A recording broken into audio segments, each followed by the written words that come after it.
কোনো মাকে গাল দিচ্ছে, কোনো বাপকে গাল দিচ্ছে।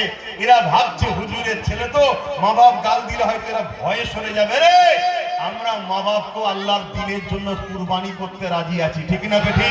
যে অস্ত্র দিয়ে তুমি আমায় কাটতে চাইছো, ওই অস্ত্র দখল করে তোমাদের বিরুদ্ধে আমরা লড়াই করব, ঠিক না বেঠি? আগামী দিন লড়াই অনেক বড় লড়াই। এই লড়াই আমাদের লড়তে হবে, না ঘাবড়ে গিয়ে ঘরের কোণে লুকোবে?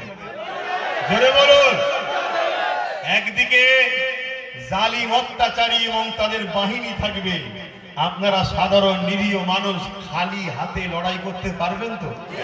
জোরে বলুন, পারবেন? সে আমাদেরকে বললো বিজেপির হাত থেকে বাঁচাবো, হঠাৎ করে সে আবার মোদির আইনকে মেনে নিল কেন?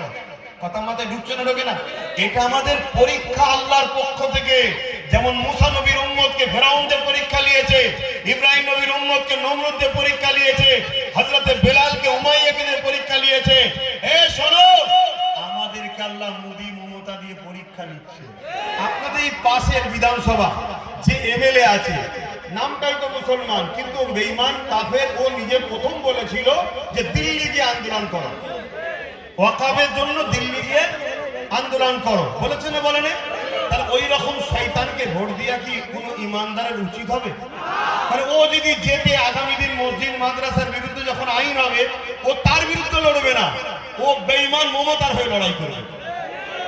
অথচ আমার মসজিদের হয়ে একটা কথা বলেছে, মাদ্রাসার হয়ে বলেছে, উপরন্ত কি বলেছে? দিল্লিকে আন্দোলন করো, বলেছে না বলেন?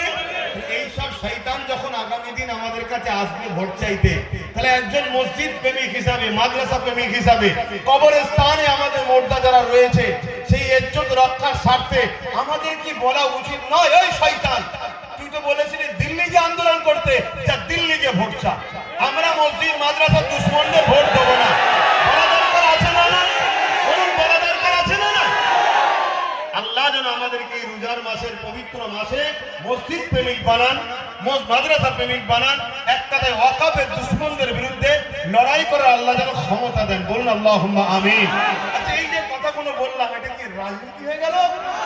না, ইসলামের দুশমন রাজনীতির অশুভ শক্তির বিরুদ্ধে বললাম। আমার দেশের রাজনীতি এরকম নয়, এরা তো রাজনীতির নামে সংবিধান বিরোধী কাজ করছে, তাহলে এদের বিরুদ্ধে বলা দরকার আছে না? নাই। আগামী দিন মসজিদ মাদ্রাসা বাঁচাবার জন্য নওশাদের মতো আরো অনেক কটা তৈরি করা দরকার আছে না?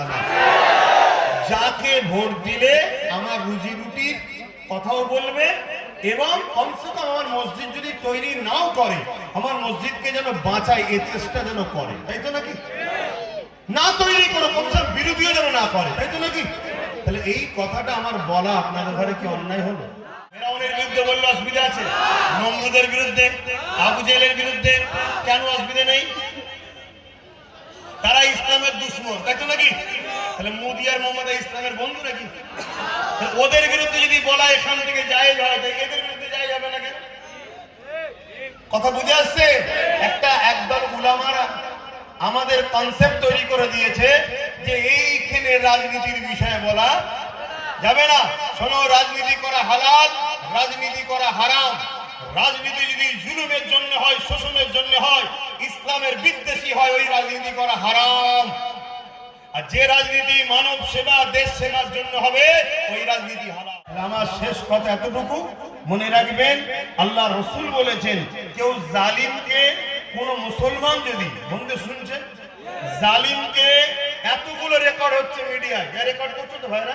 হচ্ছে তো? রেকর্ড থাকবে তো? এতগুলো মিডিয়ার সামনে চ্যালেঞ্জ দিচ্ছে, আপনারাও শুনছেন। এই হাদিস যদি পৃথিবীর কোন মুফতি, মৌলানা, মুহাদ্দিস যদি কেটে দিতে পারে, আমি সারা জীবন তার গোলাম হব। কথা বুঝে আসছে? আল্লাহ রসুল বলছেন, মিশকাত শরীফের হাদিস, মন দিয়ে শুনছেন, মা বোনেরা শুনছেন, কোন মুসলমান যদি জালিমকে শক্তিশালী করার জন্য তার সাথ দেয়, ওই মুসলমান ইসলাম থেকে বেরিয়ে যাবে। যে ইসলাম থেকে বেরিয়ে যায়, তার ঈমান থাকে? যার ঈমান থাকে না, তার নামাজ, তার রোজা, তার হজ, তার যাকাত, তার দান, তার খায়রাত, সে যতই বলুক আমি মোল্লা, আমি মুসলমান, সে কি জান্নাত পাবে?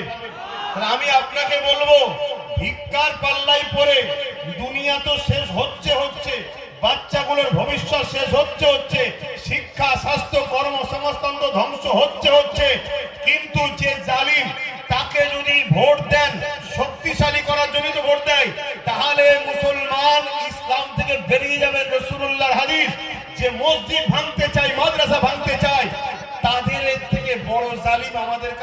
আছে? তাহলে বলুন, মসজিদ মাদ্রাসা ওয়াকফকে বাঁচাবার জন্য ভোট কাকে দেবেন, দিদিকে না মুদিকে? বলবেন তো কাকে দেবেন? তাহলে এরা দুজন টাকার ইপিটা উপি, এরা দুজনই ওয়াকফের দুশ্মন, মসজিদের দুশ্মন, মাদ্রাসার দুশ্মন। দুর্গাপুরে রাজ্য সরকার বোলডুজার দিয়ে মাদ্রাসা ভেঙেছে না ভাঙেনি? এবার আমি যে কথাগুলো বললাম যদি ভুল হয় তাহলে আমার বিরুদ্ধে রাজ্য সরকার শুধু ক্ষমতায় আছে, একটা কেস করুন, একটা মামলা করুন, তার পুলিশ, তার ক্ষমতা, সেন্টারে তারই ভাই বসে আছে, কি বড় দাদাকে বলুন, বলে আমার নামে কেস করুন, আইনত ব্যবস্থা করুন। আমি যদি মিথ্যা বলে থাকি আমার শাস্তি হওয়া দরকার আছে না?